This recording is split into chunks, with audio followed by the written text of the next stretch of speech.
to any foreign prince, potentate, state or sovereignty, of whom or which I have heretofore been a subject or citizen, that I will support and defend the Constitution and laws of the United States of America against all enemies, foreign and domestic, that I will bear true faith and allegiance to the same, that I will bear arms on behalf of the United States when required by the law, that I will perform non-combatant service in the armed forces of the United States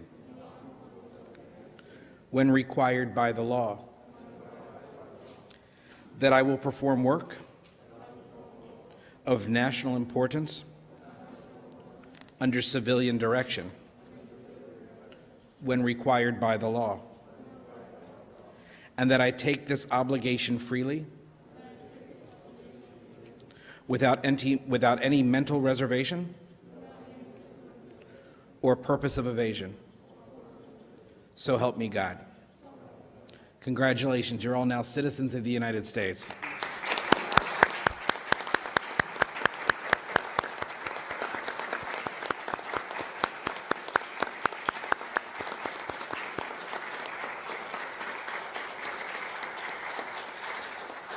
Please be seated.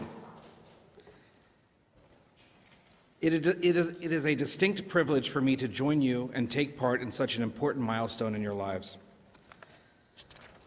This day marks the beginning of your first day as new American citizens. I know that this occasion may represent for you the end of a long road, a road that began in another country, perhaps many years or decades ago.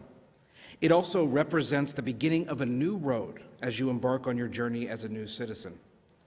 Today you celebrate all that you have accomplished to meet the requirements to be called a United States citizen. Now you will have the opportunity to add to the diverse and unique story of America. It is a story written by all of us, and it is made possible by our shared love of this country and the ideals on which it is built. I ask that you commit yourselves to exercising and upholding your new rights and responsibilities as U.S. citizens. Register to vote, get involved in your children's schools, participate in your church, temple, or synagogue, volunteer in your local community, serve in our armed forces, operate a business, run for public office. America needs your talent, energy, and enthusiasm now more than ever in this challenging time in our nation's history. I'm proud to welcome you as the newest generation of American citizens. Thank you for your commitment that you've made to our country and to your fellow citizens. Congratulations to you all. Thank you. Ladies and gentlemen, it is now my honor to introduce the Secretary of State, the Honorable Michael R. Pompeo. Secretary Pompeo has truly demonstrated his deep commitment to this country as evidenced by his long and distinguished history of military and public service. After graduating first in his class from the United States Military Academy at West Point, he served this country in the U.S. Army. He would later go on to become a four-term congressman in the Kansas 4th District before joining the current administration as the director of the Central Intelligence Agency in 2017, and then being sworn in as our Secretary of State on April 26, 2018. Throughout his illustrious career, Secretary Pompeo has been a dedicated public service, working hard for the betterment of his community, his state, and all of us in this country. Please join me in welcoming Secretary Pompeo.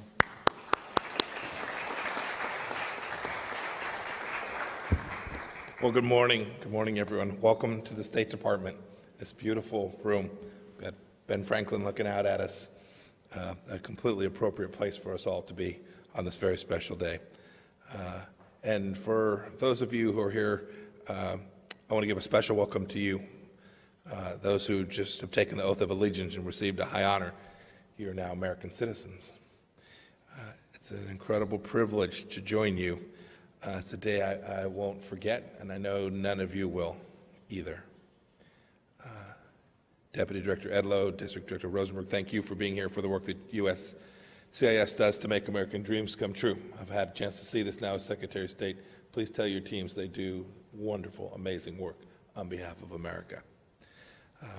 I've wanted to do this for a long time. I'm glad I finally got the chance that everybody's schedule worked. Last year, I had this cool opportunity. I went back to my hometown, a place called Pompeo, Italy. You take you a while to find it on the map.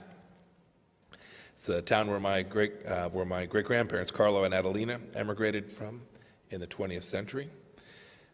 When I was walking through the town, it made me contemplate the courage that they must have summoned to uproot themselves, the comforts that they had in their home country, to cross an ocean and make America their new place. But they did it anyway, just as immigrants have done time and time again. I always ask, what drove them to do that? My father told a little bit of the story. They just knew America was special. It's really pretty simple. Its unrivaled opportunities were something that appealed to them, and our freedoms, both of which they understood, and they are something that you all have come to know, are rooted in our foundational documents in the American Creed.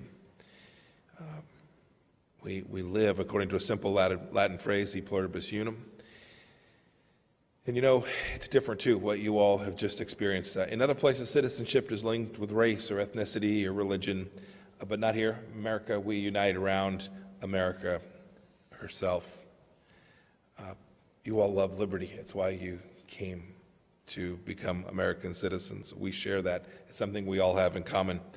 And it means too, and you heard in your swearing in, it means honoring and defending our Constitution. It means joining with people who don't look like you or speak like you or frankly worship like you, who all think, God bless America. It's a great place. That's what you all, the 11 of you who are sitting in front of me today, are doing. You've become citizens of the most remarkable nation in the history of civilization. And that's no small statement. True to our history, you've come from all over the place to pursue the American dream. We went through the countries, Dominica, Egypt, Nigeria, Turkey. Look, we have an accountant here today. Where's my accountant? Got some math to do. All right. We had a health technology specialist, an Uber driver, other professions. It's been a pleasure to read some of the stories that you all have. I'll just read one for Kamal Dogan Emez from Turkey, a project manager. Here's what you're quoted as saying. You tell me if we got this right. That you came to the United States 6 years ago with your wife, just 8 months after marriage, that you wanted to start a new life in the United States where you could live in peace, wealth, and freedom. Now I'm very excited that you're very excited to become a U.S. citizen because the United States is your home and you want to be part of it. We welcome you and your family to America. I hope you get every bit of that. I know you'll get the freedom. I hope you get the wealth, and I know you'll work hard to do that. As you reflect on this in the days ahead, you've now made a forever pledge of allegiance to the red, white, and blue. I have one encouragement for you today. Chase it. You came here for a reason. You had a set of ambitions. Continue to pursue them. Remember how generations of Americans before you sometimes struggled to achieve the ambitions they came here to pursue, but they kept after it. You all have worked, you've passed a test that you understand that we have as a foundational idea this pursuit of life and liberty and happiness, but none of you should expect it will ever be easy. It requires hard work, but it's always worth striving for. Remember, too, that the calling of citizen bestows on you not only that opportunity, but a responsibility as well. Take that seriously. It's a responsibility to enlarge and beautify your golden American inheritance, and inheritance that you yourself will have the opportunity to leave to others. I hope you'll take enormous advantage of your new set of opportunities, your liberties. I hope you'll vote. I hope you'll volunteer. I hope you'll participate in civic life and live that life out with integrity. As John Page, one of the first governors of the state of Virginia, said, quote, "There's nothing more desirable than to see good order, public virtue, and true morality constituting the character of the citizens of the United States." America's enduring strength at home and abroad lies ultimately in the hearts of our citizens. That's you. Don't forget that. In 1918, now just over 100 years ago, during World War I, an American songwriter named Irving Berlin, everyone will come to know him. He was a Jewish immigrant from Russia, was serving in the U.S. Army writing patriotic psalms. We can all sing them. He wrote a tune that he liked very much, but decided to set it aside at the time.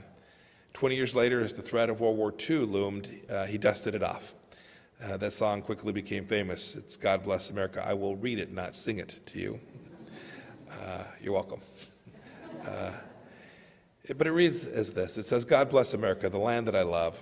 Stand beside her and guide her through the night with the light from above. From the mountains to the prairies, to the oceans white with foam, God bless America, my home sweet home. To my new American friends, may God bless you. May God bless each of your families as well. And may God bless this great nation, our home sweet home. It was a privilege to be with you all here today.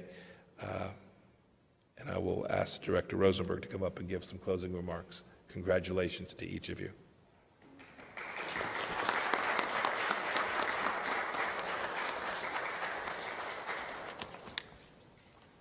Thank you, Secretary Pompeo, for those inspiring remarks. At this time, I would like to ask the USCIS team to distribute the naturalization certificates to our new citizens.